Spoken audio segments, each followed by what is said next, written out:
Divorce জল্পনায় জল ঢেলে দ্বিতীয় সন্তানের সুখবর দিলেন বলিউডের পাওয়ার কাপল রণবীর সিং দীপিকা পাডুকোন।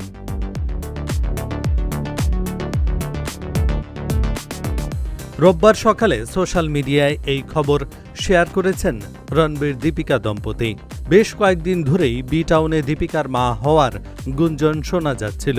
এবার নিজেই সেই খবরে সিলমোহর দিলেন নায়িকা।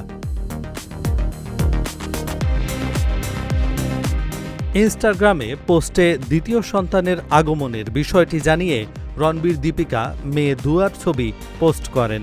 ছবিতে দেখা যায় দুয়ার হাতে একটি প্রেগন্যান্সি টেস্ট কিট, আর সেখানে দ্বিতীয় সন্তানের সুখবরটি স্পষ্ট।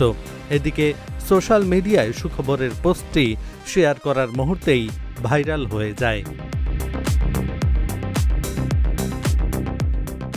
দীর্ঘদিন প্রেমের পর রণবীর দীপিকা 2018 সালে ইতালির লেক কোমোতে ঘনিষ্ঠ এক অনুষ্ঠানের মাধ্যমে বিবাহ বন্ধনে আবদ্ধ হন। এরপর থেকে তারা বলিউডের অন্যতম জনপ্রিয় ও আলোচিত জুটি হিসেবে পরিচিত।